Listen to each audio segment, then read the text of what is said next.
Are you looking for a new whiskey adventure? Then climb in and buckle up. Get ready for one hell of a ride on the Whiskey Trip podcast with your host, Big Chief. Join in as he and his guests explore whiskey and dive into whiskey stories from around the world. Now here's your host, Big Chief. Folks, you know, here on the Whiskey Trip, we celebrate more than just the pour in our glass. We celebrate heritage, tradition, and the stories that make this country what it is. That's why I'm proud to tell you about our friends at the Heritage Flag Company. These aren't just flags, they're handcrafted works of art built from whiskey and bourbon barrels that once held the spirit we all love. Every cut, every nail, every burn mark tells a story of patience and craftsmanship. Just like the whiskey we sip, these flags are bold, timeless, and full of character. Whether you hang one in your home bar, your man cave, or gift it to a veteran or first responder, a heritage flag isn't just decor. It's a statement. It says you believe in freedom, tradition, and the legacy we pass down. So saddle up, whiskey family, and head over to theheritageflag.com. Use code WhiskeyTrip10 at checkout for 10% off your order. Let them know Big Chief sent you. Because just like your favorite pour, the Heritage Flag Company is made to be shared, honored, and remembered. Now let's get on to the show. Hey, it's old Big Chief, and yeah, you're taking another ride on a whiskey trip, baby. And do I got a show for you folks this week? I've been waiting 8 straight years to record this episode right here. I'm at the Stanley Hotel, the Vaults, and I've been wanting to record here ever since I started drinking whiskey, and I seen old Jack do the shining here. Yeah. But I'm gonna let my guest introduce himself and tell you what he does here. Oh man, what do I do here? My name's Cody. I run the Stanley Vault at this point. So we are one of very few. I'm not familiar with a lot of other single barrel whiskey boutique shops. So we're kind of in the basement, tucked away in a little corner, as I'm sure you had a little bit of a hard time finding us when you walked in. That's kind of how I like it. Where we select single barrels that all say the Stanley on them from different partners, all around the world, really. We've picked from scotches and Irish to tequila and rums, and of course, a whole lot of bourbon from just local producers, Kentucky, Tennessee, Indiana, what have you. And we buy exclusive barrels. We host whiskey tastings in here. We do a lot of specialty events with brands, trying to kind of take the snobbery out of whiskey a little bit, make it a little bit more fun, more accessible for a lot of people. I've done a lot of tastings for bachelorette parties and people that think they don't like whiskey, and trying to get the non-whiskey drinkers to leave whiskey curious and get something that is limited and exclusive to just right here. Because I think single barrels are, at the end of the day, the rarest whiskeys on planet Earth. So I like finding some things that feel that way. Yeah, single barrels to me. I always say this to people, and people get in my ass about it, and I don't care. I'm Big Chief, so whatever. But I don't like people doing reviews on single barrels because only 200 people are going to get to enjoy that. Right? Yeah, right about. 200 is my average. Yeah. But 200 people is going to get to enjoy that. Now, if your shop you write your tasting notes down for this, that's good. I'm good with that. When I do a single barrel pick, if I write my notes for that single barrel, I'm good with that. But somebody that brings it on a show and they're like, I'm going to do this single barrel pick I got. Well, probably those 200 bottles are already gone, and they're probably already cracked open. And somebody's already drinking them. They know their tasting notes. They don't need to sell. You don't need to sell. That's what tasting notes are for from people like 100%. Myself, is to sell a bottle of whiskey. But I walked in here and it was easy to find. Wasn't that bad? We're getting better. I drove up to the gate and the lady said, "You're the Weedy King of Kentucky. You're the big bad booty daddy of bourbon." She was like, "You're going to the vaults." She's like, "Park right over there. He's waiting for you. Walk in that door right there." I walked down the hallway and it was like I was walking into the gates of heaven. I would say you have right now on the shelf around 20 different That's about right. picks. Yeah. And I was I was like, yeah, this is it right here. I'm home. There's some great whiskeys in there. And I know listeners, you're taking on Big Chief. He's already went a couple of minutes without drinking a whiskey. What's in our first glass? So our first glass, I wanted to showcase a few of my favorite local producers that we partner with. And who better to start with than Root Shoot? They just won Best in Show at London Spirits Competition, Best American Single Malt as well at London Spirits. They don't have enough whiskey right now. They're trying to keep up with their fame, and there's no other brand that I've met that deserves it. This is a really cool 4-year cask strength Colorado single malt. It's distilled over at Vapor Spirits, or Vapor Distilling Boulder Spirits. It's their grains that they malt, they grow. It's a 5th generation family farm. And this is our barrel pick of their second ever batch of whiskey. Wow. So this is batch 2, and they won London Spirits back to back with batch 1 and batch 2. It's in the glass I got right here? Yep. Should be the one on your left. That's very, very like white chocolate forward. This saltiness to it. Very, very beautiful nose to it. Sticky and sweet nose. Yeah. I know listeners are thinking, does he really get that on there? I do. If you've ever had some white chocolate, salted white chocolate at that. But I say cheers to you, my friend. Cheers, my friend. Let's taste Enjoy some whiskey. They use a ton of their proprietary version of it is they call it Hella Dark, but it's basically like a stout toasted malt. So that's why you're getting those really heavy white chocolates and really dark kind of notes from this. Just because it's still 100% malted barley. It's just they have different toast and roast levels. What's the proof on this? 120. Yeah, we're kicking it up right here. Normally I don't pour exclusively cask strength whiskey for the whole time, but I told you what I like. You told me you like cask strength, so I think 120 is the lowest proof we're drinking today. Normally I like to ease into it, but this is something really special, and they're my favorite people I get to work with. Todd and Emily from Root Shoot are incredible humans. They've been running that farm forever, making some of the best barley for the local Colorado beer and spirit scene for a very long time. There's a reason why all of us in Colorado are rooting for them. It's because they deserve it, and this whiskey is really special, really exceptional. I drink more American single malt than most people, being a brand or a place that buys a lot of Colorado single malt, and this stuff is my favorite version of American single malt I've ever had. This is blowing my socks off right here. Now, and I'm gonna be honest, I had another expression of this last night. I recorded another show last night, and I had this expression, and I was like, not on the show, but off the show, and I was like, "Ooh, that's really good."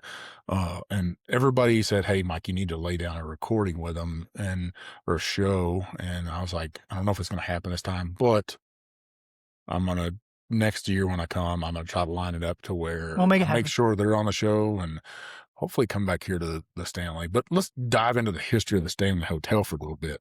Okay. Right. And I'm gonna help you out with this. 'Cause you're like, I'm the whiskey guy that keep in the basement. I'm not the Stanley history guy, but I can fill in a few things. So a lot of people do know it from The Shining, but Yes, sir.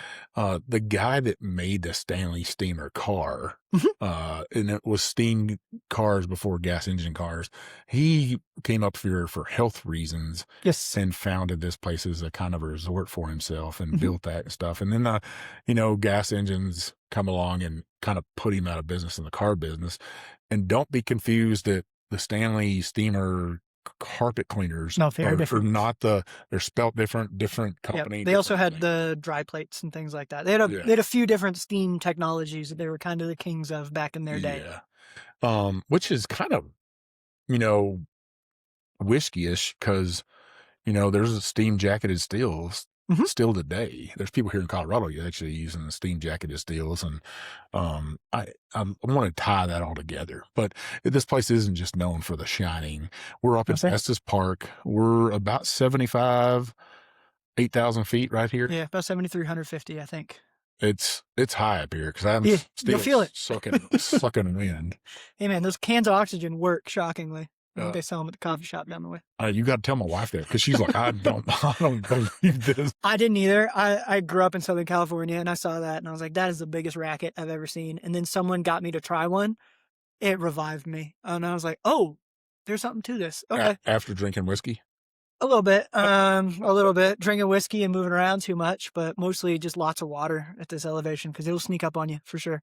Well, that's a real quick deep dive in the Stanley Hotel. If you want to look it up, I'd tell you to look it up.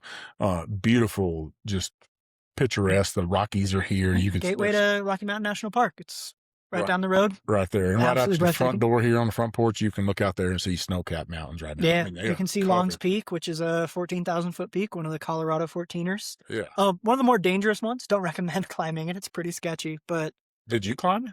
I haven't yet. But it's on the list for sure. I can officially say after this trip that I've been up to 14,000. You did? I drove up Pikes Peak. We didn't Drove up take Pikes? Heck yeah. We didn't I didn't take know the they were, cog.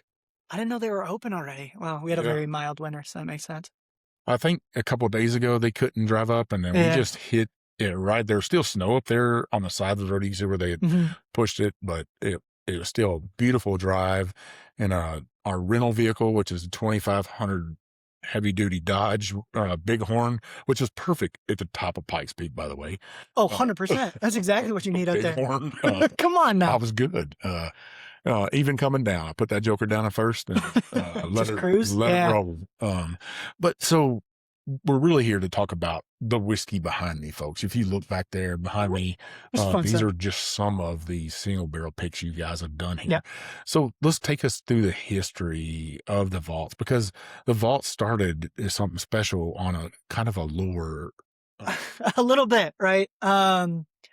So we've been doing this for a little over 4 years now. I was shortly after that, and I'll talk about it as if I was there the whole time because I've heard my business partner tell this story so many times. I feel like I was there. It started right post-COVID. He was kind of the local whiskey guy of town because as much as Estes is a tourist destination, this is a small town. I think we have like 3,000 year-round residents. It's a very small town, so everyone kind of knows everybody up here. And he was the town whiskey guy. He actually got some of the laws changed to allow the distillation of whiskey in Estes Park. Estes Park kind of moves a little bit slower than the rest of Colorado because it is a small, sleepy mountain town. And the owner of the hotel, he kept coming in like, hey man, we have these ghost tours and these shining tours and these history tours that are kind of the cash cow of this hotel. It's how we keep the lights on. It's how we stay in business. And we have this beautiful whiskey bar upstairs that for years has been one of the top whiskey destinations in the country. We were thinking of trying to do a whiskey tour thing to kind of match with the ghost tours. And for years, he was just like, nah, man, that sounds miserable. I want nothing to do with that. That sounds awful. Everyone already knows everything. And what, you're going to get your 2 bottles of Pappy for the year and then you run out and then what the heck are you pouring? Like stuff is so allocated right now. It's really hard to get unique products that people will pay to come taste. And then COVID happened and the Colorado government changed some laws to allow bottle sales to go out of bars and restaurants to kind of help the bars stay afloat while everything was shut down. And we did some deep digging on that side of things and it was up to $1 per transaction, and a transaction is a swipe of the credit card. So we're like, well, how about single barrels where people could come in? You could always have something that is exclusive and unique to us. You can't get anywhere else. It says a Stanley on the label. You can taste about it, learn about some of these really unique, interesting brands that people are unfamiliar with, and then exit through the gift shop, have bottles for sale that are exclusive here, one of 200 in the world. You can only get while they're here, and once they're gone, that's it, on to the next one. Pitched that to the owner hotel, and he said, sounds great. You have 2 months, build it.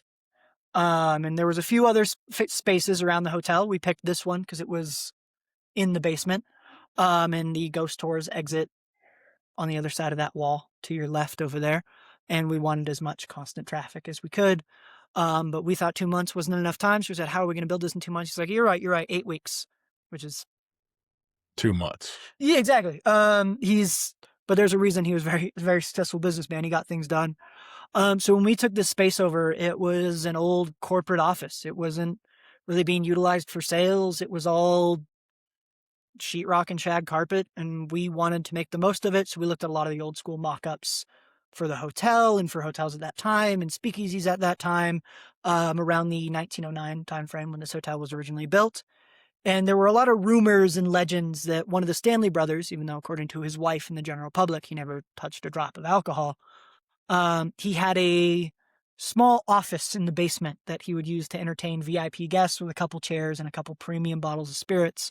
So we really wanted to try and capture that energy and make this feel like it's something that's always been in here. A lot of people ask me if this is original. It's really hard to say no a lot of the time. You can see in the corner that safe right there is the only thing we have original. That's been the main safe that held the funds for the entire hotel since 1909. So both the Stanley Brothers fortunes were in that safe at one time. Right there in that safe. A lot of the money that built Estes Park as a town, built the roads, built the fire station, came out of that safe right there. Really? And what's in there now? Just whiskey? Mostly shipping receipts and a couple bottles of whiskey. Nothing very interesting. We had to punch the lock out because we didn't want anyone getting trapped in a safe from 100 years ago, right? So mostly it's a 5,000 pound cabinet, but it's real pretty to look at. It ain't moving, right? They have to work around it? We wheeled it in here. It's always been in the basement, but different parts of the basement. It used to be in the tunnel system back around the corner. And we wheeled it in here. So like all the wheels work. It'll be fine. And one of the wheels broke about 30 feet before it got there. So it took 8 of us in a power jack to wheel it into that corner. And that is where it'll live for the rest of eternity because it weighs almost 6,000 pounds and no one's moving it again. Well, I a stunning room. And I walked in here. I walked into the whiskey shop first, and your bartender, your barkeeper, the vault keep, I guess you would call him. He was going to give me a whiskey lesson, and I didn't say nothing. I let him talk. I was like, hey, let's see what this man says to me. He's telling me about whiskey. Go ahead. Let's hear it. Oh, no. He was telling me all about it, and he was trying to sell me a bottle of whiskey. I felt it. I was like, man, if all liquor store owners were like you, I'd love it. There's a reason why he's an asset, right? Yeah, he'll sell anyone any bottle of whiskey, the ones he likes the most. He was like, well, I'm gonna let you try some whiskeys, and this is how much the tour is. And I was like, I think I'm gonna drink some whiskeys here in a minute. Yeah, no, that was already planned for sure. Before you even told me you typically drink whiskey on this podcast, I was like, I'm pouring him some stuff. I don't care if they don't drink on the podcast. Nah, I drink on this podcast. This is a drink. I'm almost finished with this one right here. What an amazing story how you guys put this together. These amazing lockers back here that are just filled to the brim. And I'm looking at bottle after bottle after bottle of stuff that you can rarely get your hand on. Mm-hmm. I just love it. You got some Midnight Winter Dram up there. Yeah, I'm good friends with High West, so I get a hefty allocation of that, and we get to do some really cool barrel picks with them. We've done some big events down here with High West. That's why their barrel head is on the wall behind me. Yeah, we get to do some really cool stuff. A lot of it is remnants of some of our favorite barrel picks from the past. We like to keep a library of things we've done because it's cool to see how far we've come in our 4.5 years of doing this. And also, I think it's kind of lame when I'm doing barrel picks because these are exclusive. And we were talking a little bit before the podcast of like, it's kind of hard to advertise barrel picks because there's like 200-ish of these in the world. And once they're gone, they're gone. I don't want to be the guy that sits here and tells you, oh, the barrel of that brand we picked 2.5 years ago is the best thing we've ever done. I want to keep some of these bottles as a control that if I'm going to pick another barrel from that brand, it has to beat that one. I want to be able to tell you the new one is more interesting. The new one is better in this way or this way compared to our last edition of So if let's say you went and picked another root shoot, would you take a sample of this with you as a baseline? Oh, dude, I'm taking like 2 cases of this back to my house. But when you go back to root shoot to do another pick, you take that baseline with you and you say, okay. A lot of the time. This is what I want. Or I'll have them come up here with samples. This pick actually wasn't that. I was not there to pick whiskey. I was hanging out with my friends, helping them blend a small batch cast strength, and I was just there to help out my whiskey friends as an asset a little bit that knows their whiskey. And they pulled out all the samples that were 4 and 5 years old that they thought were good enough to blend with all the rest of it. And I still remember this was sample number 2 out of the entire lineup we were tasting that day. We were maybe 20 minutes into this blending session. I stopped the whole thing and I was like, hey, we're not blending this one. I'm buying this for the vault. This is mine. I just thought how rich and chocolatey it is kind of on the nose. And then there's a hint in the finish of the nose that is kind of like fruity and bright. And then when you taste it, that flips, to me at least. Like, I think tasting notes are very subjective, But for me, it starts when you taste it with this really light, fruity kind of single malt expression with these like honeys and malts and fruits. And then it finishes with that decadent like white chocolate and sugars. And it does this, the nose and the palate flip, and it's kind of a whiskey that takes you on a journey. And I was like, I love this thing. This is coming to the vault. This is my barrel. So shouldn't every single barrel pick like that though? It should all take 100%. This right here is just out of this world. Good. It's sticky, sweet, got spice, creaminess to it. Man. It's what I want out of American single malt. This is like taking some good homemade vanilla bean ice cream and pouring chocolate and caramel all over it. Heck yeah. And putting some nuts on it. And it is everything that's delicious in a whiskey. And this is, people ask me all the time. A girl asked me this morning down in Estes Park. She's like, "Oh, what's your favorite whiskey?" And I said, my favorite whiskey is the whiskey that I'm fine tomorrow. It's the whiskey that I get to taste and it just knocks my socks off. And that's this whiskey right here. Yeah. This is my favorite whiskey. There we go. I love that. And I'm sure some people are like, "No, you're bullshitting." No, I'm not. I'm telling the truth. I am a bourbon bullshitter, by the way. But at the same time, that's what this show's all about, is about me finding those experiences and finding those stories and being the Paul Harvey of whiskey, and there we go. Stealing stories and telling people's journeys. And hey man, the stories are it. That's why I drove all the way up here. It's a journey. It's a journey. Almost 8,000 feet to tell your story. What's this next whiskey we got? Right our next one, our salesman out there, I think, was trying to sell you. He was. Is a very cool local producer that I like, that is making some of my favorite bourbon in Colorado. Actually, probably shouldn't say that. I have a lot of friends in Colorado that are making fantastic bourbon. But these guys have my heart. Their name is The Heart. That is the name of this distillery. Family operation. Was a garden center. And the father, he was actually a home brewer for a long time. And he was a pretty good home brewer, and his buddies were like, "Hey man, you could sell this. This is good enough where I'd buy it in the store." So he opened a small brewery out of his garden center that he inherited. And then his son got back from college and said, "Dad, I think I want to make whiskey." So he went, "All right, we already have a brewery. Let's build a distillery." So they built a distillery as well as a brewery in the back of the garden center. The brewery is High Hops Brewing. And The Heart is their distillation project. And a lot of these barrels, because they are a garden center, actually, their tasting room is a greenhouse. They did age some of these barrels in greenhouses. So you get a little bit more humidity than you typically get in Colorado. This guy's 5 years old, 53-gallon barrels. So these are full size. They started in smaller size barrels. I don't remember exact mash bill right now because it's been a very long day. But I do know that this is a slightly wheated bourbon. They're using 13.5% soft red wheat in this guy. And then I think 64 corn, and then the rest is barley. But it is a shockingly good bourbon. Again, we're at a cask strength here. I think we're exactly at 120 again. Well, I said, let's drink this sucker. This thing impresses me so much. It's got a very light nose on it. I'm very shocked by that. I thought it would have more of a nose on it. Aged at altitude is different. I've been talking about that last couple of weeks.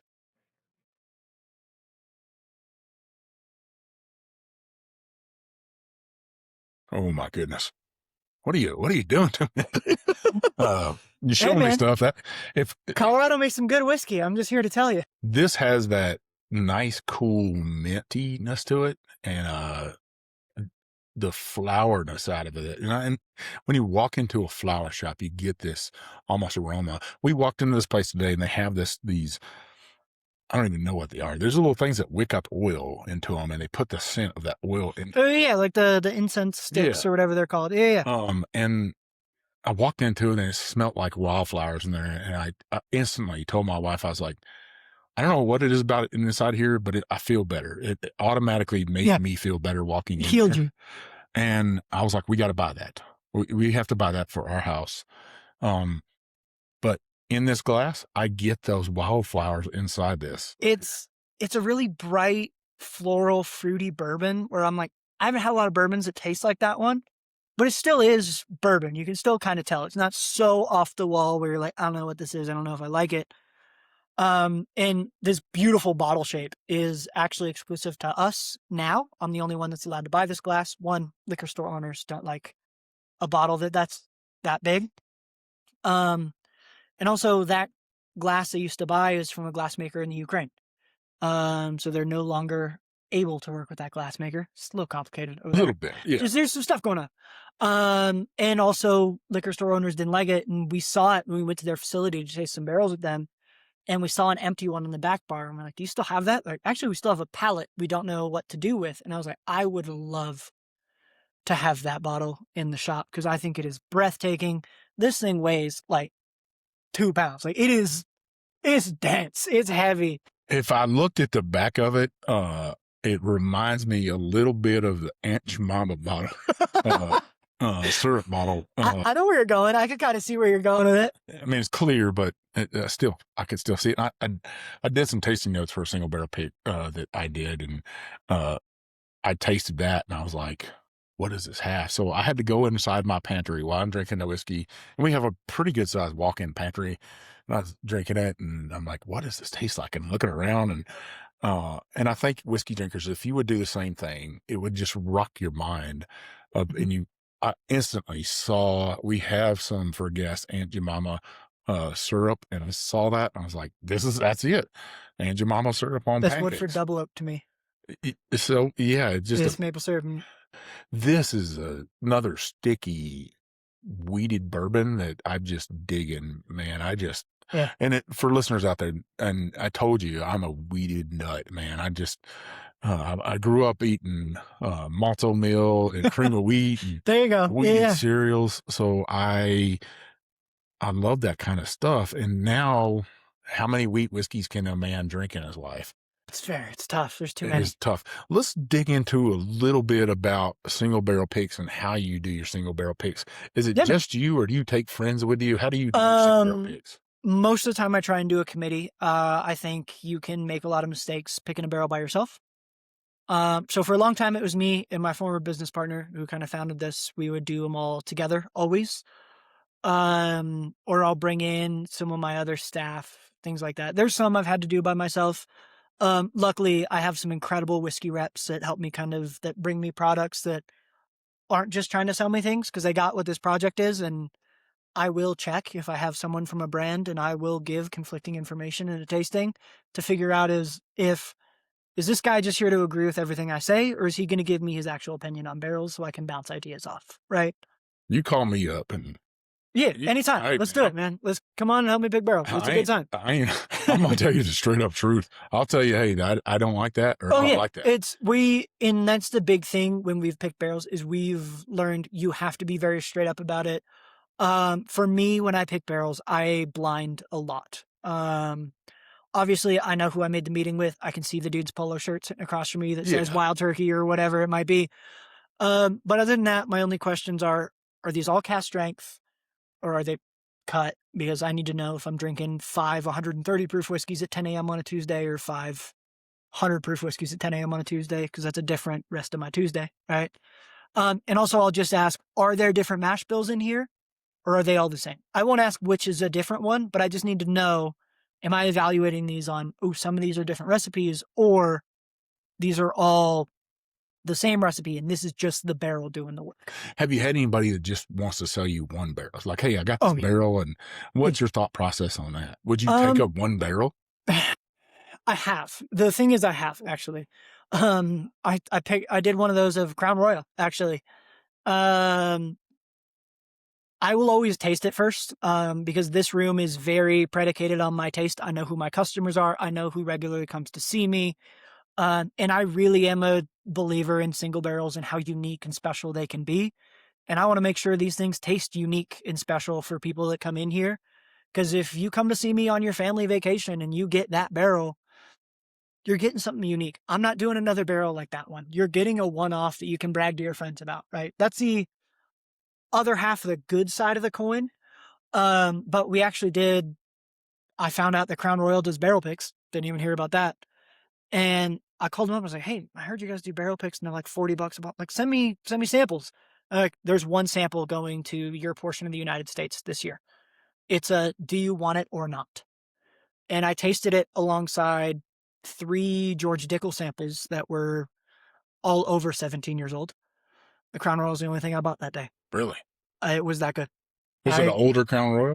I don't know. They didn't give me an age statement. It tasted old. All I know is it was a column still, cask strength Canadian rye. It tasted over 10 years old to me, but they did not give me age statement or any other information. The distiller just said, this is the 1 barrel. Do you want it? If you don't, it's going somewhere else. Someone else will buy it. Sure. And it was I beat up Crown Royal a lot. I'm hard on them. Me too, it's bro. not American Me too. whiskey, but at the same time, Crown Royal came out with these wheated whiskeys, and they're very, very old. Yeah. Some of them are like 18, some 20 something years old, and I'm just like, oh my God, where was this all my life? And when I grew up in Texas, and I could be wrong, but I believe to date right now, Texas is the #1 drinker of Crown Royal in the world. I wouldn't fight you on that. They drink a lot of whiskey. Yeah, they do. They actually just took over the #1 state of whiskey consumers in the United States. Well, they're probably the reason we're pretty up there is because this town for the next 3 months is going to be Texas North. A bunch of cowboy hats. Oh yes, sir. That's why I buy some Texas whiskey. That's why still Austin and I are good friends. Well, let's do that. If you're just in Still Austin, you tell me. And yes, sir. I just bought a rye from them that is exceptional. It is mind-bogglingly good. It tastes like juicy fruit gum in a haystack. It's big shout out to my buddy Emiliano, the head distiller there. I love him. I love Still Austin. Man, they're the only reason I love Texas whiskey is Still Austin. And another distiller that not many people know her name, but Daphne. I hope you're watching. I hope you're listening. And you got to take another ride with old Big Chief. She started working there, and oh heck yeah, Emiliano used to work for her at a place called Treaty Oak. And I've heard of Treaty Oak. I haven't got to try the juice, but I've heard of Treaty Oak. We'll leave that where it's at. Fair enough. This is amazing whiskey. I just had to kind of get your idea of single barrel picks because I don't particularly like that when a brand is trying to force a barrel of whiskey on 100%. They're like, I'm just trying to get rid of this barrel. You can tell. Luckily, because of this hotel, our reputation, all the things, there's not a lot of times where I'm the one getting the one left, which is an incredible privilege. And I'm so thankful that I get kind of first dibs on quite a few different brands because of our relationships. But you can tell sometimes when a rep is like, no, man, this one is very good. And I'm like, you just can't sell that because that's the weirdo barrel that no one could blend and no one knows what to do. That thing just needs more time, man. You just need to let it sit for another 2-3 years and see if it gets better. And that's kind of why I blind everything. Russell's is kind of why we learned this lesson while we were picking barrels. Because Russell's has some very famous warehouses. Camp Nelson means a lot to a very small demographic of people, right?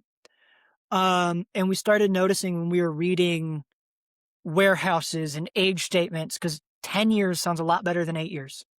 It really does. A 10-year bourbon, that's Eagle Rare, right? That's a 10-year age statement, double digit, sounds great. Doesn't always mean it's better. And what we started realizing is when we were trying to narrow down some of our Russell's picks, the human brain is powerful and it'd start to kind of influence our decisions because our sales brain would be like, due to 10-year Camp Nelson, we can make an Instagram post and there's like 7 bros from Denver that'll all come up and buy 2 bottles. Yeah. And we don't have to do anything. And that's a really good sales day. But sometimes it just wasn't the best whiskey on the table. And when we were trying to pick between those two, we'd blind each other and they'd be like, oh, it's this, it's not close. And it wasn't that one. So I've started to try and blind my barrel picks as much as I can to avoid those kind of traps. A lot of people often ask me when I'm doing tastings and things for people like, oh, what do you typically like in a barrel pick? Do you typically like high floor stuff? Or is there certain warehouses you look for, certain age statements? And I go, nah, man, I just look for the best whiskey. I don't want that information until after I've picked it. Because I just want to bring you the best, most interesting whiskey. And barrels are snowflakes, man. They can be so, so different. They can taste unlike anything else, even just being a barrel in the middle of the warehouse, nothing really looking unique about it. I mean, there's like over 50 different markers on an oak tree that'll affect the flavors if you turn it into a barrel. barrels are one of the few magics we have left in this world, and I really want to try and lean on that and like, screw stats. Let's get the best, most interesting, coolest whiskey I can, and let's go from there. And then I'll find what the story is about it afterwards. Yeah, I always wonder how, big distilleries sometimes are using barrels from all over the United States. People don't realize that. And the wood's coming from all over the United States. It might come from Minnesota. It might come down to Arkansas. It might come from Missouri or Kentucky. It might come from Virginia. Rarely there's a guy making barrels now in Texas, which is, I think, is pretty damn badass. That's pretty sweet. I'd be curious to try it. From East Texas, the big piney woods out there. But is it a different species technically? It is the same species. Oh, it's still Quercus alba? If you get up into northeast Texas, you're still kind of in that Ozark zone. And so you still get some of that classic American white oak. Yeah. You get too far down south, you get more post oak and live oak. And live oak trees, the grain is big, but they love one of the most beautiful trees in America, I think. But that's just a tree. You ever get anybody that sends you barrel picks? You pick it, you call them up, say, okay, this is the one I want, and they're like, somebody else wants that too. It's only happened a couple times. We've split barrels with some people when they're like, no, I want that too, and we'll split it. Or we've had the wrong barrel show up, which is a different story. Oh yeah, I've heard those stories before. Yeah, well, the one time it really happened to us, the barrel that showed up we didn't pick tasted better than the barrel we picked, so we didn't say anything. But most of the time, I've been pretty lucky where like a lot of my reps are really good about like, that is your sample, keep it. And I'll taste that sample against the barrel when it comes in. I know some variance is expected if they don't pull it right when they pulled the sample, right? Yeah. But that way I can make sure that it's the whiskey I picked, because we've had some things, but we don't get taken over too often from people like, nah, man, I want that one. Mostly that's out of spirit of collaboration, of me intentionally working with people and be like, hey, that's really good, but I don't have the room for a full barrel. So see if there's anyone else that's interested in that, and we can split something. I mean, that happens sometimes in the business when you're doing that. I did a pick with a little place called Leapers Fork, in Leapers Fork, Tennessee, and this little bourbon woman called Peggy No Stevens had with Bourbon Women had been doing a barrel pick at the same time I did, and she got the same samples I did, and we both picked the same barrel. And Lee, the owner's like, "You're gonna have to call Peggy if you want that barrel." She was like, "Man, Mike, whatever you want. If you really want that barrel, it's a short barrel. It worked for me. She's going to be able to sell more bottles than I would have been able to. So it worked out beautifully, that collaboration with somebody else. And hopefully, Peggy, you're watching, and I'm very thankful for that, because she's a big player in whiskey. She's got a bunch of women that will drink whiskey, and it's my favorite, man. Hey, that's the way it works sometimes. Well, we're right up against the break right here. Perfect. On the second half, we're going to dive into your whiskey history a little bit. We're going to go. We're going to go with a quick fire round on you too, then listeners, hopefully you stick around to the end, because what the vault has promised is I can do a giveaway of one of these bottles right here. Yes, sir. Not one of the ones we're drinking out of, a full one for you. Yep. But because some of these are pretty low. They are pretty low. You wouldn't be getting a whole lot with no. You'd be getting some badass whiskey, even if it was a Yes, sir. And I promised him I'm gonna make him pick his favorite of the 4 we tried. This is tough. It's not gonna be easy. I did not make it easy for him. And whatever his favorite is, I'm giving away. And the last pour that we're trying a little bit later is a barrel actually that is not for sale anymore. It is something that'll be from the wall, from the collection that does not exist. But I got a few bottles that I saved, and these are the reasons why I saved those bottles. So if he picks that one, that'll also be. I want people to come up here to the vault. Right? I want people to come visit you and say, you know what? I'm going to Denver. I got a rental car. I'm going to drive the hour and a half it takes to get. It's a beautiful drive too. Oh my God, it's amazing. And you can stop at Spirit Hound on the way up. Get a pour of whiskey. You can stop at Spirit Hound. You can stop at Hogback, and you can stop. And I'll post this photo. they're right as you drive into Estes Park up from Lyons. There's a sign there, and there's all these little chipmunks. And they'll eat out of your hand. And there's a little chipmunk with old Big Chief. He puts his little hands up and grabs a peanut from me. Yeah, they'll eat out of your hand right there, man. One of the best experiences I've had on this trip right It's here. a magical town. Well, listeners, you stick with us, and we'll be right back. The Whiskey Trip is proudly sponsored by Guardian Coins, a veteran, family-owned and operated company that understand what it truly means to honor service, story, and tradition. Guardian Coins just doesn't make the challenge coins. They craft symbols of pride, legacy, and camaraderie. From military units and first responders to distilleries, brands, and special events, every coin is designed with purpose and built to last. Here at the Whiskey Trip, our official Whiskey Trip Challenge coin was brought to life by Guardian Coins, and it represents exactly what this ride is all about. Craftsmanship, community, and sharing a great pour with amazing people. From custom artwork to flawless finishes, Guardian Coins works with you one-on-one to turn your vision into something tangible, something you can hold, collect, and pass down. So if you're looking to create a coin that tells your story, whether it's from your unit, your brand, or your next big milestone, trust the folks who know how much that story matters. Visit Guardian Coins on Facebook and tell them Big Chief from the Whiskey Trip sent you. Now pour something good and let's get back to the ride. All right, listeners, we're back for the second half here at the Stanley Hotel, the Vaults. We've been drinking on some whiskey. I had a great conversation so far. Talking about ghosts down here in the basement and talking about the air. I'm sucking on my air, trying to suck on this whiskey at the same time at almost 8,000 feet, and just having a great time. And we're kind of working our way from craft all the way up to the kings of whiskey, right? With Jack Daniels. I mean, that's the journey we're on right here, right? Yeah. Going from some small guys no one's ever heard of to that people. bourbon. I mean, Jack Daniels is a brand I think most people think they don't like until they try a good one. But I mean, you can't call it bourbon. People get mad at you. What makes it so special then? Man, that's whiskey. They put it through a Brita filter before they put it in the barrel. You know what I'm talking about? Brita filter's probably thinking, yes. Yeah, 100%. I'm trying to give Brita more business. If we could team up with Jack Daniels, you could imagine that Brita filter. It'd be a little sticker right here on the side. Filtered by Brita. Nah, it's a little cooler than Brita filter. I mean, it's 10 foot by 6 foot sugar maple charcoal, right? But I mean, that's what that Lincoln County process is you're stripping some flavors out, and there's a hefty debate of whether that's a good thing. I love Jack Daniels. I've had some incredible Jack Daniels that have changed my brain chemistry. Especially when you start getting to some of their single barrel cask strength stuff, the Coy Hill, the 12-year, the 14-year, even the bonded at what is that, $35? Jack Daniels makes some really, really solid whiskey. Most people think of Old Number 7. I was drinking a little bit of Old Number 7 in my life. We all have. With right? Coke. Oh, yeah. Old Number 7 and Coke, I think, is going to be the next era of classic cocktails. I think that's what that is. Back to it.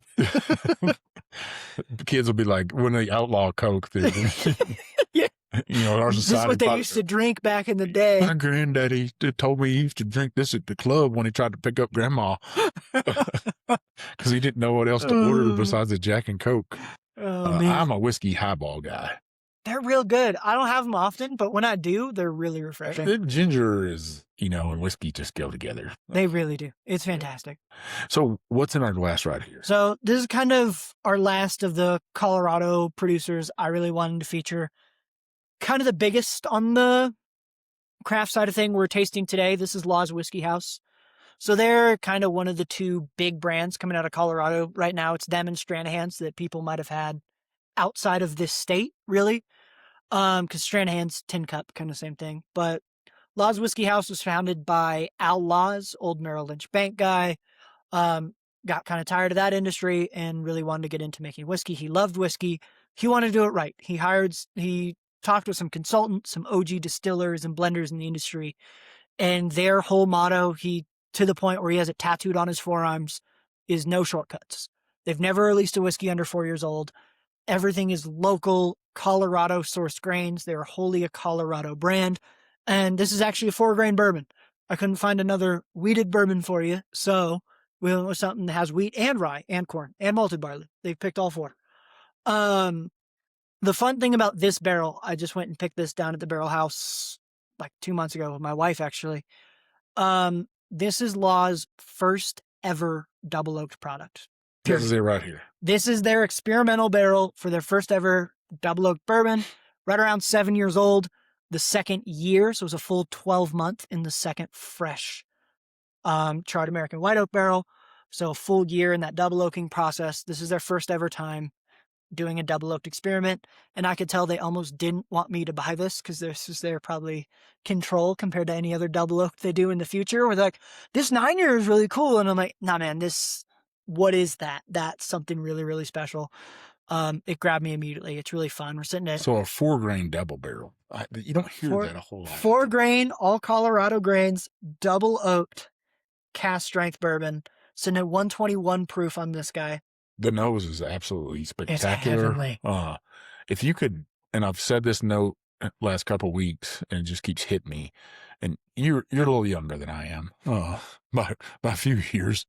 I'm probably the same age as your dad, more than likely. I doubt it. You think? I'm I agree. 52. Nah, he's got a couple years on you. Okay. But Whorehound candy, it's a rock candy. Okay. If you took it and melted that down, the nose I could see that. would be very beautiful. What you already said? I already sipped. I'm Cheers. impatient. Cheers, my friend. This is a nose I have to sip once I smell it. Nose is a little bit different than the palate. Yeah, but they're very dark and rich. Sorghum molasses a little bit on this right here. This And is I your know you couldn't molasses get- maple thing. I guess could you get sorghum or molasses? They do grow sorghum up here, I would think. Yep. But this dark, rich chocolates, not baker's chocolate, a little bit sweeter than that. Mhm. But, my grandmother used to make this Mississippi mud cake. Okay. It had that marshmallow fluff inside there. with Yeah. walnuts, fudge and just ooey gooey chocolate and just everything good. You'd almost the bite would almost make you die. So good. Tastes like grandma, huh? Well, no, I didn't taste like. Ugh. It tastes like grandma. This is one of my favorite tasting notes. Grandma. Yeah, but no, her cooking, yeah. I get that in this glass right here. There's something very, very elegant and beautiful about this, Yep. but at the same time, I can almost say this would be a cigar blend. Oh, 100%. This was a cigar. And I tried this proof down as well to their standard proofing around like a 98 proof.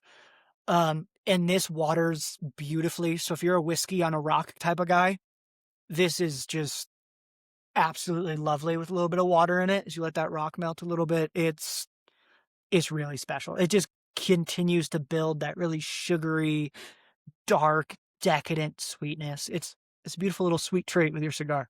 Ooh, it's super nice. Let's get into your history a little bit. Mhm. And I gotta say, you said at first thought you said outlaw, but I can remember his name is Al Law. But Outlaws, yes, sir. you said- He's a little bit of an outlaw. said I he's think one of he'd the appreciate that moniker. if he would have said only outlaws drink laws whiskey. Oh, they might pay you from that. You might trademark that as quick. Well, as he you could use my voice on a commercial for that too. Oh heck yeah, you guys should meet. He's a good dude. Al's a legend. He's Well, I super think sweet. that's the third episode of next year's trip is laws. I think. Oh, their tasting room is beautiful. I think you would love it to go see their facility. I It's think incredible. that's another episode that has to happen And- on the whiskey trip. I've did Stranahan's before, and Yeah. I think that'd be a new. Laws will be for the nerds. I've never met a company that is so transparent where like they'll talk to you about fermentation temperatures. Like they'll give you all the stupid information about whiskey where you're like, hey man, 3 dudes care about this. I'm one of them, but that's Nah, there's a whole bunch of people out there. you think they will? Yeah. If you want to get nerdy about production, Laws is one of the most transparent brands I've worked with where they'll tell you everything about their process and how they do things and why they do things and what they think works best. I think that'd be a really cool episode. Now, if they start pulling the wool over my eyes, something like that, and say, "Hey, we went up into the Rocky Mountains and we chopped down a juniper tree and we're going to age it in there." I'm like, you tell me, I'll go fight him for you. Are you making gin?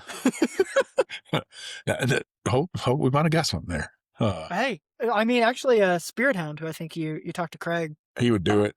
Their gin is all locally sourced juniper berries. Yeah. If you're hiking up here and you bring them a bag of juniper, they'll give you a free cocktail, or if the bag's big enough, they'll give you a bottle of gin. But what about making a barrel out of a juniper tree? I'd be curious. There's something about that note. wood, yeah, that I don't know. And I've asked other people, because a lot of people ferment whiskey in cypress tanks. Yes, yeah. Maker's Mark is cypress fermenters. Yeah, you look at that. My good friends at Leaper's Fork, they hate those fermenter tanks there. Well, they're impossible to clean. Yeah, plus they leak, and it's a lot of work. I wonder if juniper would leak to the same degree. Is the question, is how much it leaks, how much sugar content you have in that barrel, hardness and density of the wood. I mean, there's a million questions, and I mean, most of the answers is there's a reason we use oak, and it's hundreds of years of trial and error. But I always love really unique things. I mean, a lot of people are doing cherry finish right now. That is really, really cool. Maybe I know a cooperage out there that would make Old Big Chief a small barrel.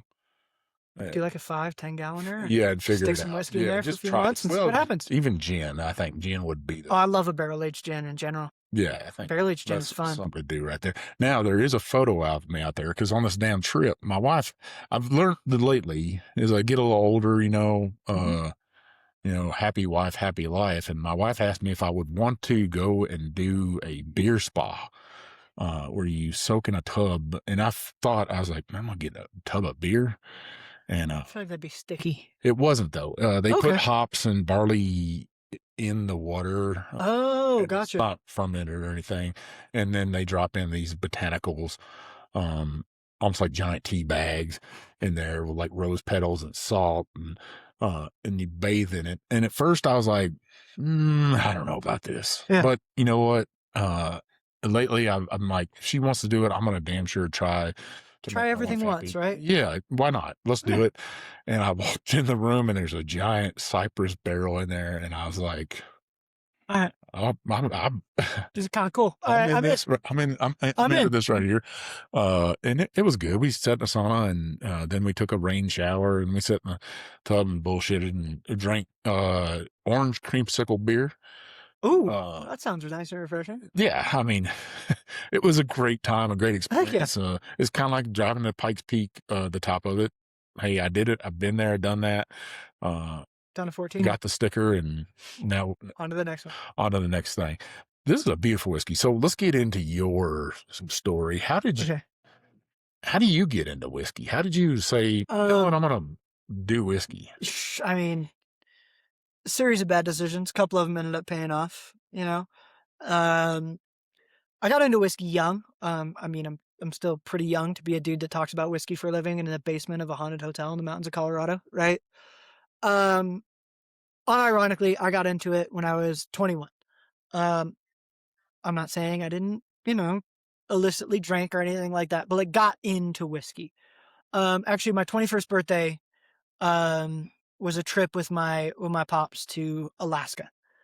And a lot of those times where we were having drinks together, I mean, in the airport bar, we were drinking, I think it was Jameson and Coke or Makers and Coke in the airport bar before we left. Like, we were drinking in tiny little dive bars till 11 a.m. or 11 p.m. And then we walk out and it still looks like it's noon outside because it was the middle of summer in Alaska.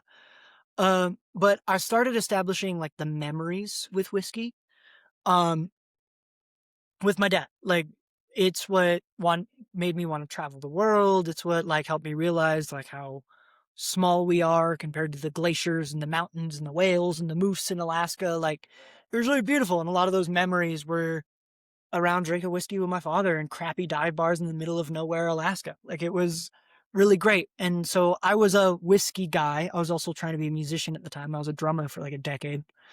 Series of bad decisions. You know what I mean? Trying to be a drummer is the whole thing. And I had some guys that would come to shows who were like, you say you like whiskey, you don't drink it right. You got Coke in there. I'm like, there's whiskey in my glass, man. But I'm 21. I think I know how the world works, right? And eventually people started like pouring me stuff. I'm like, no. Try whiskey. Don't mix it with Coke. Actually, try it. Sit down, appreciate it. This stuff deserves to be appreciated. Don't you dare shoot that back. I'm going to hit you in the back of the head if you pick up that glass again, right? And then I had a pour of a lovely blended scotch, Monkey Shoulder. And it was the first time I had just straight liquor, and I was like, that tastes good. Why? And I'm a nerd at heart. Like I get obsessive about things. Hyperfixation is probably the word I'm supposed to use. But like when I try something or when I'm into something, like when I was a drummer, I could tell you all the different things about like drum production and edge angles and different wood tones. And I started doing the same thing with whiskey. I was like, I like this Scotch thing. Let me learn about this. And I started learning all the things about Scotch whiskey. And what really grabbed me and made me fall in love with Scotch, besides the accent, it helps, right? Like you hear a Scotsman talk about whiskey and it's going to sell it better than you and I ever can. I mean, that's right? why women fall in love with Texas Cowboys, I hear. Hey, it's the other side of that coin for sure. But also it was like the stories and the history, and it put whiskey in a very people-centric focus. Most of their stories about whiskey are about gentlemen breaking the law and hiding from the English and the jobs and relationships it brought to their little village. And it's really beautiful. And so I started just getting obsessed and wanted to learn everything. And the way I heard about people like talking about whiskey tasting notes and all this stuff, I'm like, this seems really cool. I want to get into this. And I just started to do it. And I had a few friends that would come over and like we'd host like a drinks and barbecue night like once a month because we were all in our early 20s and we were all drifting away, starting to live real lives. And we're like, oh, this isn't like high school where we could just hang out every weekend.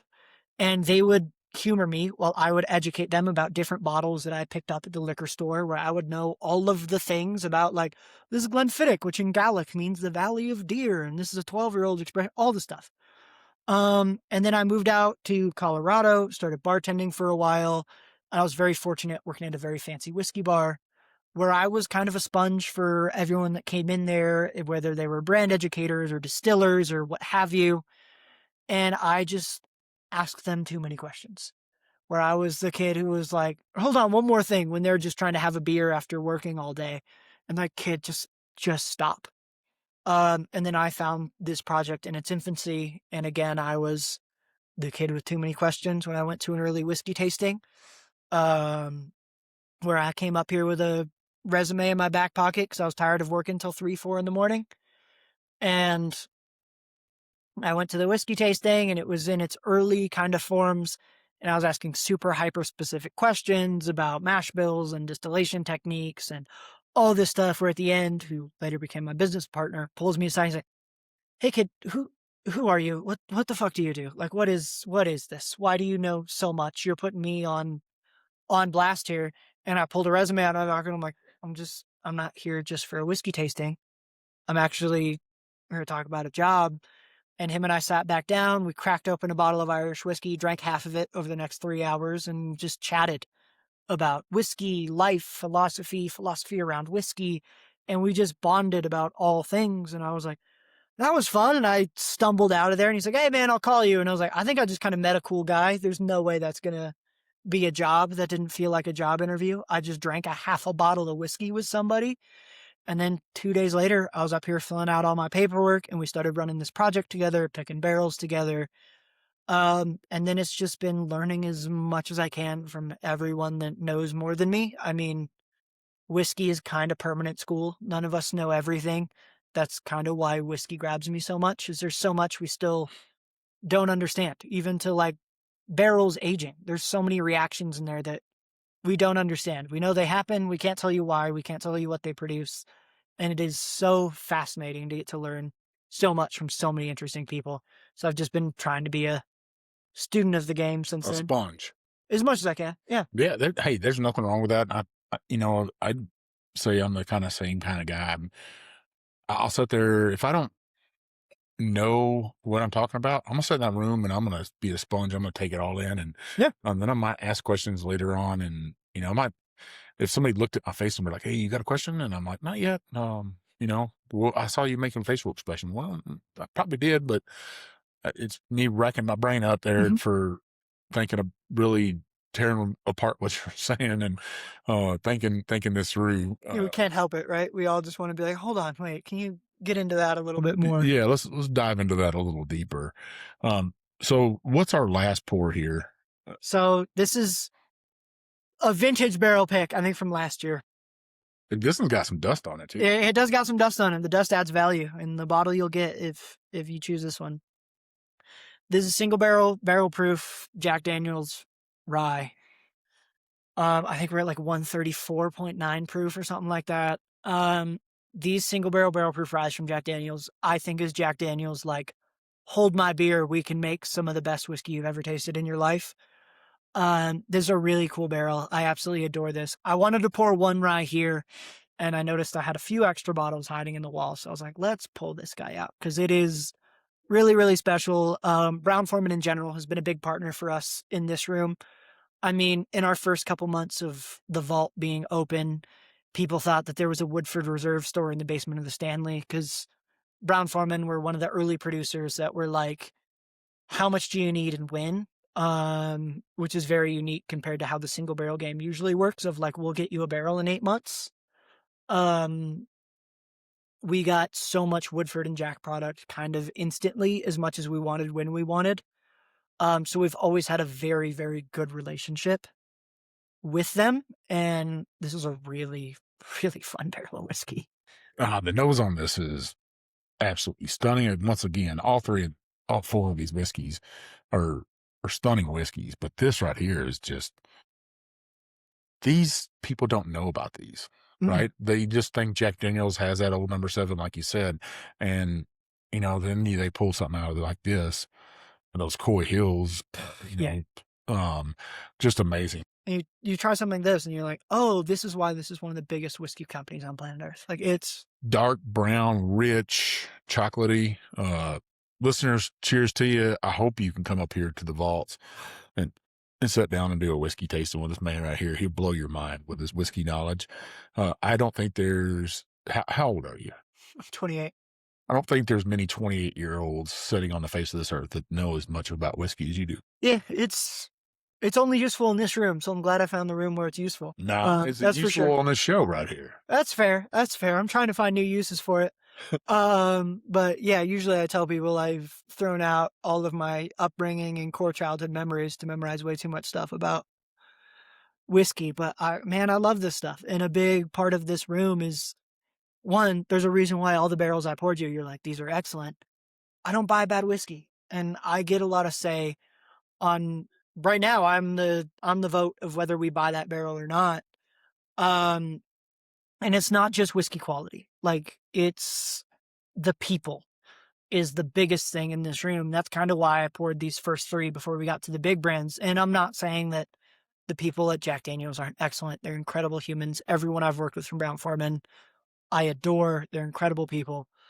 But like the heart and root shoot that we tasted on the first portion of this show, like those are some of my favorite people I get to work with. Small families making something really special, getting to tell me their story. And at the end of the day, I will only buy whiskey from people I like. If you come in here acting like you're God's gift to this green earth because you make so-and-so whiskey, I'm good, bro. I don't need to buy your whiskey. Sure. Because to me, whiskey is about the people. I'm a big, as much as there's a bunch of whiskey in the wall behind me, which kind of invalidates a little bit of what I say, I'm a big, hey man, just open it. Let's drink it. This industry's lasted hundreds of years. It's to be enjoyed with company. And that's what this room kind of is. And the most basal version I could make it is, let's drink some good whiskey from some really good people with good people, is as much as I'm trying to chase constantly. Where people come in here for tastings and they don't know each other. And maybe it's 3 or 4 different couples that have never met before. And they leave exchanging numbers by the end of it because we're all drinking whiskey, sharing stories, and having a great time. That's what whiskey's about to me, more than this is aged 35 years and there's only 200 bottles ever to exist.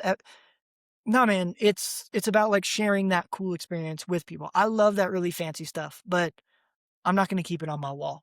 I'm going to crack it open. Let's drink it. Let's talk about it. Let's have a good time.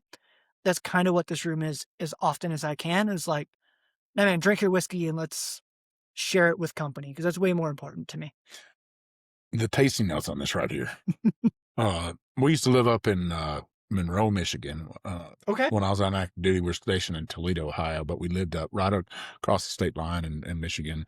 I know some of you Ohio State fans like, how could you? Well, I don't like Ohio State, so it don't matter. But I'm a hook 'em horns, the University of Texas. Oh man, this was a Bama room for a long time, so it's okay. That's even worse, right there. Well, I can't say too many bad things, because I know some friends that will kill me if I talk bad about Bama football. So I'm gonna keep my mouth shut. We lived up in Monroe, Michigan, and they had all these hot dog stands there. Like drive in, like old school, you could drive in there and get hot dogs. But the other thing you could get in there was root beer. And not just the A&W root beer. No, the legit old school sarsaparillas, stuff like that. Yeah, man. Like their own root beer, and you could get a root beer float. Okay. And that's what I'm getting, is a root beer float. Oh yeah. In this right here, and you could say 1,000 other tasting notes, but this is such a complex whiskey. It's crazy. You get that like sassafras and like bright spices, but there's still this like dark sweetness where it doesn't really feel like a rye when you think rye. It's not eucalyptus and black licorice. It's decadent but bright at the same time. That's why I was saying that the root beer float part, ice cream, is just that creaminess, is that bright part to me that, like you said, this is not that dark licorice that people were like, oh, I don't like rye. No. My wife she doesn't like licorice, black licorice. And so I'm always worried about giving her like a 95.5, right? A pure 95.5 could be very licorice. 100%. And I know she's like, oh, I don't like that. The anise, I guess is what it's called. Anise, I think is really what it is. I know she doesn't like that taste, so why would I give her that? She does love high proof, so this is right up her alley. And she still wonders about that, because the first thing you say to somebody, oh, that's 135 proof. And they're like, oh my God, they'll knock my socks off. No, if you respect it, you drink it properly, you pick a nice glass that you could smell the nose out of. 100%. That all matters in it. And if you drink it right, you hold it on your tongue a little bit, you let it run down the sides of your tongue onto your palate, into your cheeks, and it just opens up. And some people are like, how can you do that? Breathe out after you swallow it is the other half of that. That'll prevent you from wanting to die. Well, I've noticed, like, I've done a lot of whiskey tastings for all spectrums of people, of like people that love whiskey to people that are like, I hate this, but I'm here for my significant other. I'm just kind of being a good sport. High proof whiskey, sometimes, as much as it seems super intimidating and super scary, I've had a lot of beginners react more positively to crazy high strength whiskey than they do your 40% alcohol, your 42, like your 80, 90 proof whiskeys, where they're like, oh God, that hurts. I hate it. It's terrible. And I'm sitting there in the back of my head, because when I do a tasting, I do them all blind. I love a blind tasting. I'm sitting there thinking, the last pour on this flight is 126 proof. You're going to die, I think. And then they taste it and they go, oh my God, this is like decadent butterscotch. I love it. This is the best thing I've ever tasted in my life. Because when you get to those high alcohol contents, the thing that I've started to like learn doing this for so many people, because you have so much alcohol, you can carry so much oil in that spirit, which means you have so much more flavor, which can kind of sometimes, in a well-made product, supersede the, oh my God, this burns and it hurts, because they'll go vanilla, butter, they'll get the flavors because it is beating them over the head with a mallet of flavor, where they're like, oh, I taste that now. Whereas something that's really low proof, they might be a little bit more sensitive to, because there's so many oils to distract from the alcohol burn that they feel on their tongue. I've had a lot of new people to whiskey all of a sudden be like, that 130 proof whiskey is the best thing I've ever had. And I'm like, that doesn't make sense. Yeah, I can't agree with you more on that. That people, I think they'll find out that those higher proofs for them have those sweeter notes. It has more character. It's not proof down to where sometimes a whiskey, if it's proof down too low, can be a little dry because you've kind of cut all those oils. You've took the sweetness out, and depending on what kind of water you're cutting with it really does matter. So to me, it does. Or getting up at the end of this show, I got a quick, I always call it like a fire drill questions for you. Okay. Quick fire. And we'll get through this and then we'll get to this giveaway. And I'm sitting here racking my brain. You got to pick a favorite. I'm not doing a giveaway unless you can pick. Almighty. We'll talk about that in a second. You can pick a favorite. That's the thing. It's going to be real hard.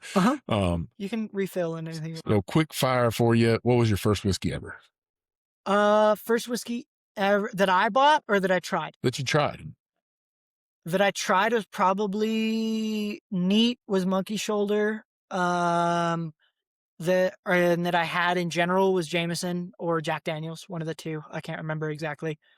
That I bought was probably Bullet or Woodford Double Oaked. Does your wife, does she drink whiskey? What's her favorite whiskey? Loves it. Her two favorites, she has two. She goes back and forth. She's not really a bourbon gal. She likes it. But her favorites are Redbreast 12-year and Bruichladdich Classic Lottie. If you had to be on a desert island, you can only have one whiskey. What is it? Quick fire. Fuck. Now, I know that's the tough one. Ardbeg Uigeadail. Okay. What's one whiskey that you haven't had that you crave, that you like, I've heard stuff about it and I gotta have it? I've had a blessed life in whiskey where I've gotten to try most of the things. Let me think of that one for a second. This is quick fire now. I'm trying. The pressure's on. If only I was giving away $1 million for each question. I know, right? Jesus, I've tried a lot of the things that I'm like, ooh, that one. Probably some of the like vintage turkey stuff from the 80s. Like gold foil? Yeah, like gold foil turkey. I've never gotten to try it. I'm a slut for Wild Turkey. I love Wild Turkey. They're my favorite Kentucky distillery.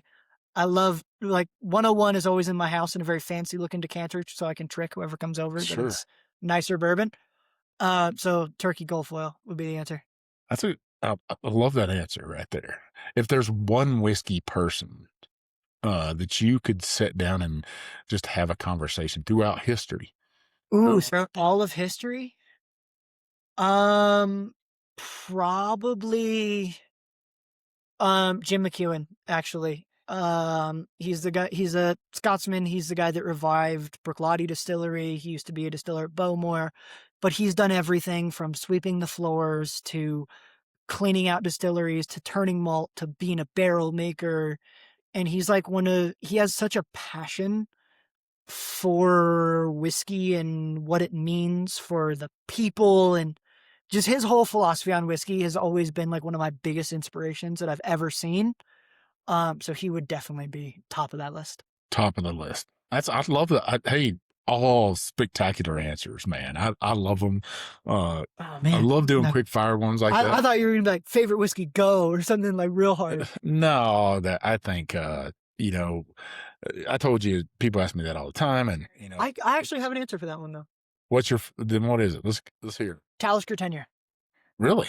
Now don't get me wrong. Like I've tried, like favorite bourbon that I've ever tried. E.H. Taylor, Warehouse C, Tornado Survivor barrels. They're incredible. They are that good. Because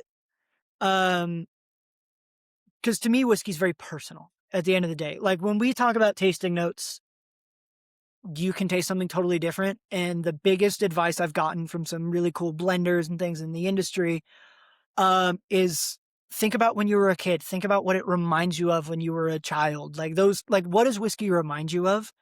You're right. You can't give a wrong answer when you're tasting whiskey. There is no wrong tasting note. So Talisker 10 is my favorite, which if you haven't had it, it's a Scotch. It's peaty. It's sharp. It's punchy. To me, it is like volcanic rock, black pepper, campfire ash, and maybe a hint of orange peel and honey in the finish.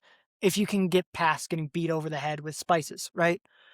but it's the whiskey I drank with my father-in-law while we were smoking cigars when I asked permission to marry his daughter. It is the island I proposed to my wife on, where we then went immediately after and got absolutely hammered on a lot of free whiskey from Talisker. They're incredible folks. Because we're like, we just got engaged, and the Scots love an excuse to celebrate. So this punchy, aggressive, smoky Scotch has become like my safe haven because of it reminds me of the most important people in my life. I love it. Love it. Great, great answer. Now I'm messing me up because I forgot what I was just about to ask you something to finish this up with. God dang it. Look at that. I am messed me up because I was paying attention too much. So I narrowed down to two, and God dang it, why'd you have to pull this sucker out right? Because it's exceptional. It is it's exceptional. So good. But I picked between the weeded and this, and choosing them. And then you brought out, I heard you say butterscotch. And I was like, God damn, why do you have to say that?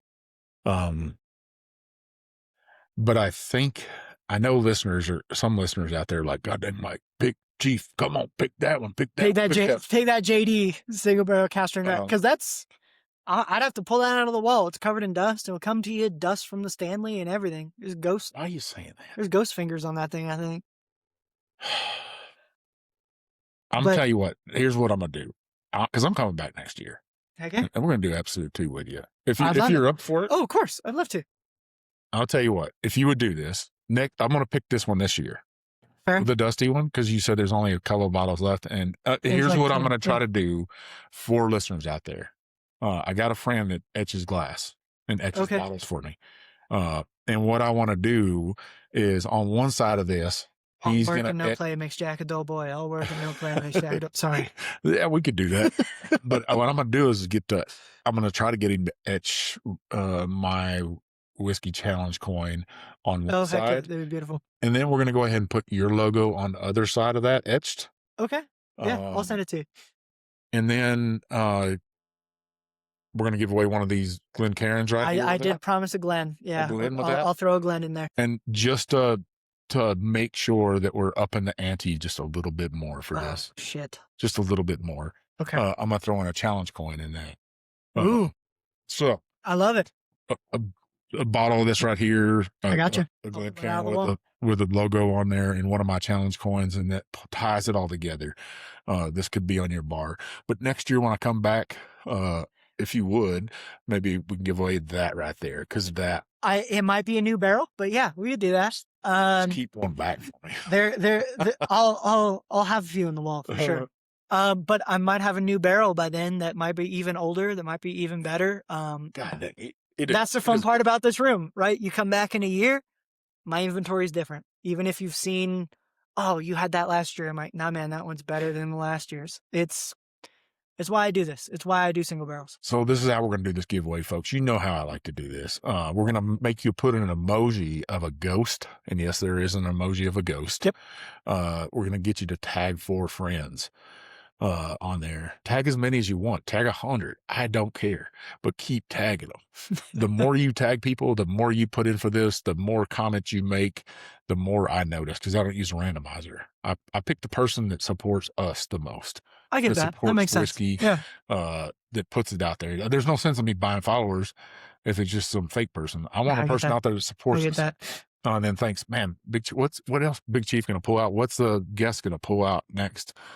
Down the whiskey trip. Well, you never can tell what I'm going to do. I've did all kinds of crazy stuff, like give away tickets to Vendome. That's awesome. To get steals. Yeah, and if you guys are here, come see me. Let me know you're coming from Big Chief's podcast. If you see me, because some of my staff who didn't meet him will be like, what? And they'll look at you like you're an insane person.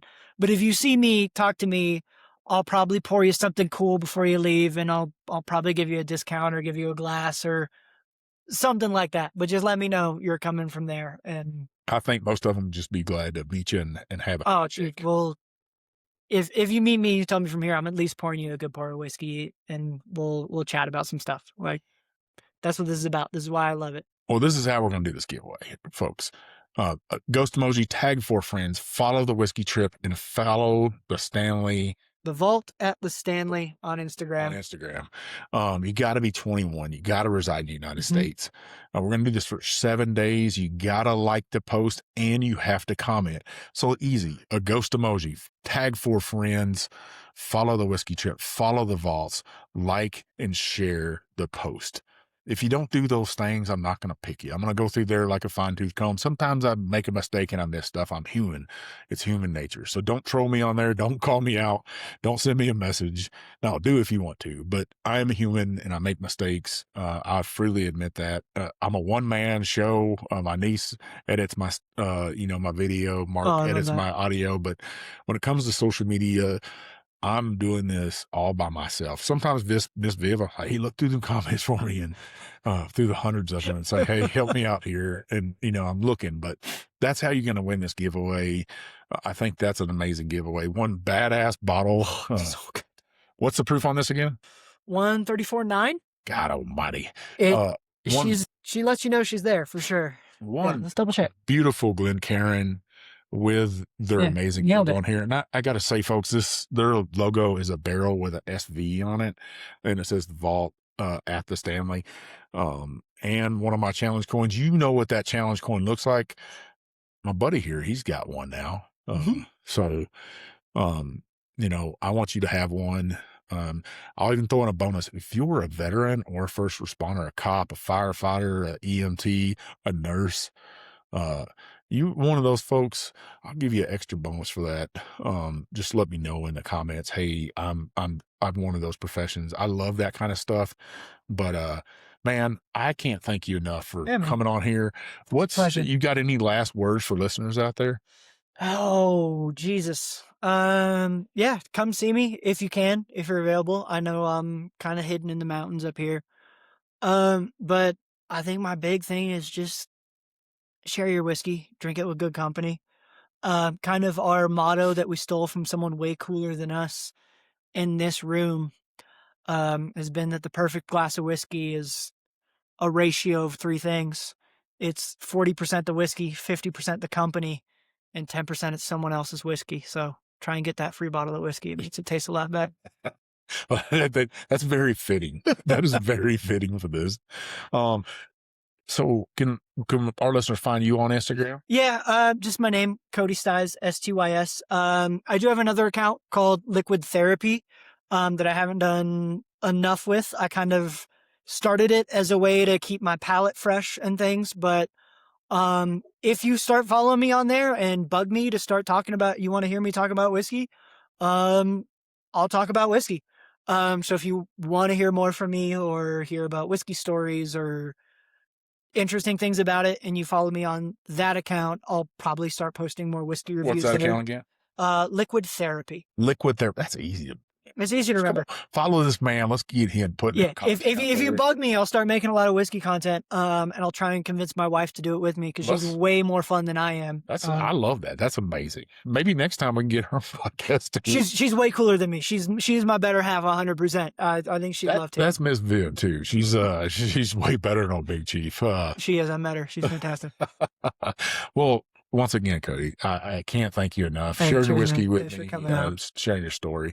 Listeners, you know where you can find old Big Chief at. You can find me at The Whiskey Trip on YouTube now. Hit that subscribe button on Facebook, on TikTok, and on Instagram. Make sure, give me a follow on those. If you're listening to the Whiskey Trip and you like what you hear, make sure you listen to Matt and Mark and the whole gang from the Bourbon Life on there, on Apple Podcasts, on Spotify. If you listen on Apple though, make sure you leave us one of those reviews on there. Leave some comments. Those comments, those reviews, they open up doors to distilleries, open up doors to the place called the Vault here at the Stanley Hotel, and get great guests like Cody on my show. I'd really appreciate it. If you have a distillery in your backyard or even a bar that's just simply amazing and they got a story to tell, reach out to me at Mike at the Whiskey Trip. I'd love to tell that story. I'm very approachable. Send me an email. I'll try to get back to you. But, keep listening, put in for this giveaway, the ghost emoji, tag 4 friends, follow the Whiskey Trip, follow the Vaults, like and share the post. must be 21 and reside in the United States. This is old Big Chief, and thanks for taking this ride with me, baby. Thanks to our sponsors, the Heritage Flag Company and Guardian Coins, for making this episode possible. A special thanks to the Vaults at the Stanley for sharing their whiskey.